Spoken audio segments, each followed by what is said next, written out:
t'emmène un chariot. Sont belles les tomates? Ouais, sont belles. On a toujours bossé ensemble. Hein. Depuis qu'il est gamin, hein, il a fait une partie de son apprentissage avec moi.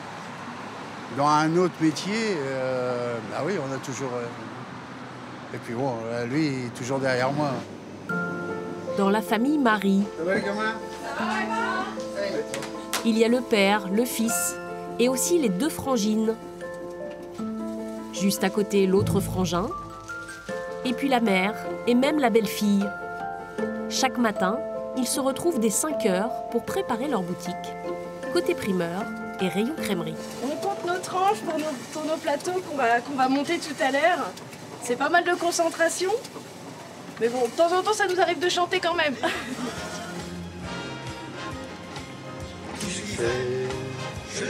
Cette boutique, ils l'ont rêvée ensemble. Un projet commun devenu vital après le Covid. Je pense qu'on a quand même été séparés pendant 2 mois. Pour nous qui sommes une famille très soudée, c'est vrai que ça a été difficile. Moi, je suis restée dans mon appartement à Caen, toute seule, pendant 2 mois. C'est vrai que c'était pas très marrant, quoi. Alors, quand Frédéric propose à sa femme et ses enfants d'ouvrir cette crèmerie, tout le monde dit oui. Ah bah moi, j'ai dit je fonce, j'y vais. Bah oui, travailler avec mon mari, les enfants. On connaissait pas du tout ce domaine-là, quoi. Donc on s'attendait pas forcément à autant de boulot, quoi. Et du coup, on a appelé tout le monde, quoi. Et puis tout le monde n'avait pas le choix, quoi. Il fallait qu'on soit tous là pour que ça aille, quoi. On a tous rejoint le navire de la crèmerie et puis c'était... voilà, c'est un métier qui est plaisant. On adore être ici, tous ensemble. Ils sont moins nombreux chez les Carpentier à travailler ensemble. Allez, filles! Allez, on se pousse! Allez, filles! Allez, avance, s'il te plaît. T'en prends? Ouais. Il y a Solène, la fille, qui veut marcher dans les pas de ses ancêtres. Allez, viens. Et puis Francis, son père, d'abord opposé à cette idée. Pousse, mon bébé. C'est pas le métier d'agricultrice pour Solène qui m'inquiète, c'est la vie de famille en parallèle. J'ai pas vu mes enfants grandir. Et je lui souhaite pas ça avec ses enfants. J'espère qu'elle aura des enfants. Et c'est la vie de famille qui me fait peur. D'abord, Solène écoute sagement ses parents et devient aide-soignante. Mais elle ne trouve pas son équilibre. Il me manquait quelque chose pour m'épanouir. Un petit truc en plus pour m'épanouir. Je dirais peut-être le contact avec mes bêtes et l'extérieur.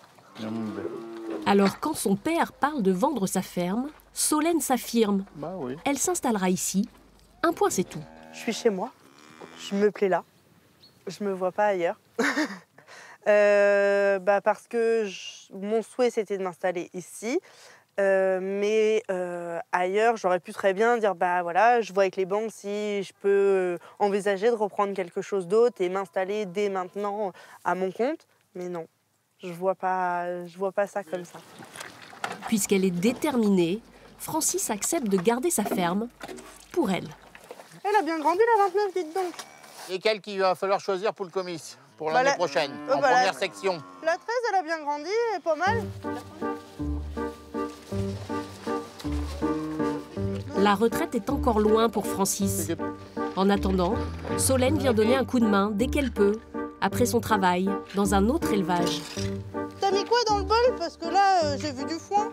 Comme cette année, le sorgho n'a pas poussé comme il faut, j'ai compensé par du foin. Mais ici, pour l'instant, le patron... C'est papa. C'est papa. Là-dessus, ça changera pas. Et je veux pas piquer sa place parce que je suis pas installée, donc je ne piquerai pas sa place.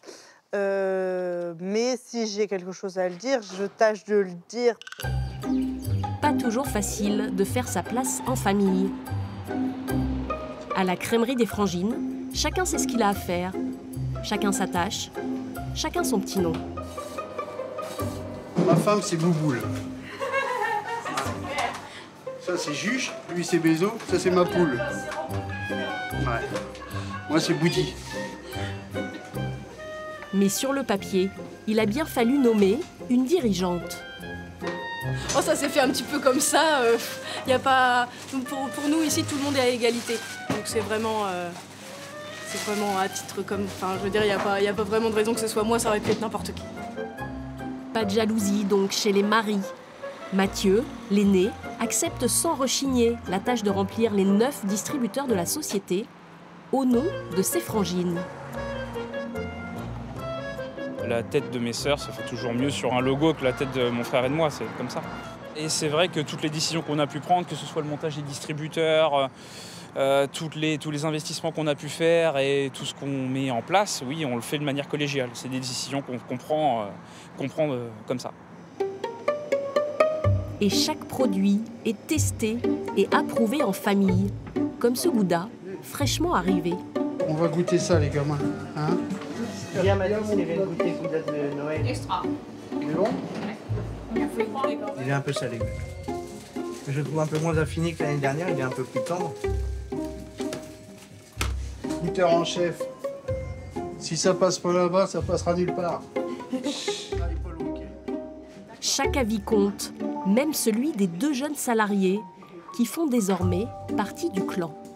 Il y en a eu plein de gens en essai avant et les gens ils se sont pas faits. Mais je le comprends parce qu'on est entre nous. Alors des gamins comme ça, ils ont l'impression de faire partie de la famille. Donc là c'est bien. Et ils font partie de la famille. Mais une personne de 40 ou 50 ans qui a déjà ses petites habitudes de travail et tout ça, eh ben là c'était compliqué. Très compliqué. Viens. Allez. Chez les Carpentiers, il n'y a pas de place pour 2. Le petit troupeau ne suffit pas à dégager 2 salaires. Mais le tour de Solène viendra. Donc, tu vois, le champ là-bas, c'est papy, Oui. façon de Ton dire, papa. ton papy, qui l'a loué en 1977. Et donc, on est fermier depuis 1977. Ça remonte, dis donc. Un jour, la fille prendra la place du père, qui la tenait du grand-père, et s'installera sans doute dans la maison familiale, quasi centenaire. C'est marqué dessus, sur la façade, 1926, c'est mon arrière-grand-père. Il y a les initiales aussi, Émile Carpentier, qui l'a démonté sur un autre site, qui l'a remonté, avec mon grand-père qui avait 14 ans à cette époque-là, qui transportait les briques. Moi, je suis la 4e génération. Tiens, mamie, voilà des assiettes. Pour prendre le goûter. La 3e génération, c'est lui, Gérard. Avec Marie-Rose, ils ont vécu dans cette maison avant de la céder à Francis, leur fils.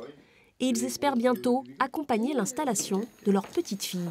Qui continue, c'est bien parti, mais il faut pas que ça débiaise. Ah non, il faut pas.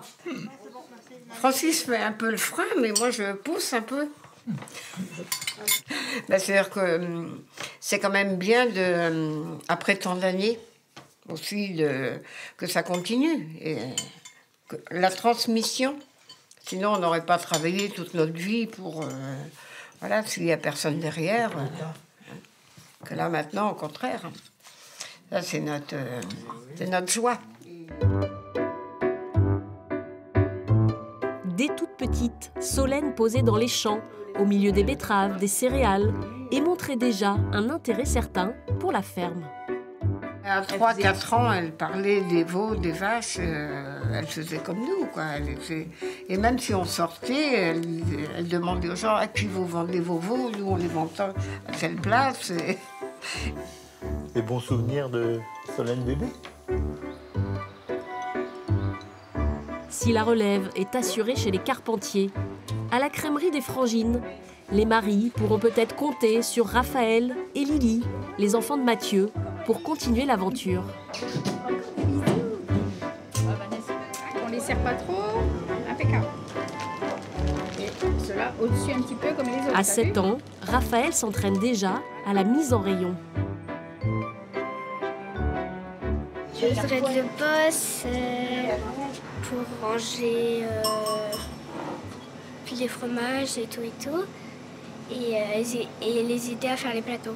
Je pense que la relève est assurée, ça c'est sûr.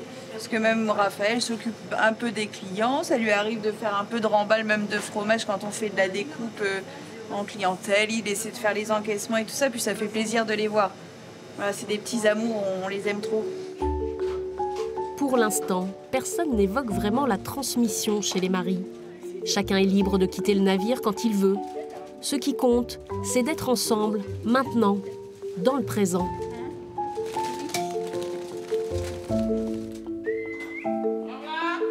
Francis, lui, sera toujours là pour Solène, même quand il sera temps de quitter l'exploitation et de laisser sa fille voler de ses propres ailes. Si c'est dans 3-5 ans, j'irai travailler à l'extérieur comme elle fait aujourd'hui et puis je viendrai l'aider dès que j'aurai du temps libre. Ça veut dire tous les jours. Ces deux-là ne sont pas prêts de se quitter et travailler quelques heures ensemble, tous les jours, ne leur fait pas peur. Faut, disons, savoir mettre un peu d'eau dans son vin. Et puis, il y a des caractères qui matchent et d'autres pas. Nous, jusque-là, tout va bien. On ne s'est jamais fâché. Engueulé non plus, j'ai envie de dire. Enfin, vraiment disputé, non. L'avantage de travailler en famille, c'est justement de pouvoir tout se dire. On se confie plus facilement, on se comprend plus facilement aussi. Et quand on se dispute, on se pardonne plus vite aussi, je pense. Mais il faut aussi, faut se dire les choses. Parce qu'on est quand même tout le temps ensemble. C'est toutes les semaines, tous les week-ends, on est tout le temps ensemble. Donc au bout d'un moment, c'est sûr qu'il faut que ça pète. Ouais, et puis on a des gros caractères en fait. Donc quand chacun dit ce qu'il pense, ça fait quelques étincelles. J'essaie toujours de mettre le haut là rapidement, quoi. Pour pas que ça aille trop loin, parce que bon, ils sont jeunes, mais on sait ce que c'est qu'une engueulade quand on a vécu un petit peu, quoi. Et il y a des choses qui sont irréversibles par moment. On resterait pas fâché trop longtemps. Comme tu l'as dit, on s'aime trop pour que ça puisse tout casser un jour, quoi. L'amour et l'intérêt commun, c'est peut-être ce qui fait le succès et la pérennité des entreprises familiales dans le paysage français.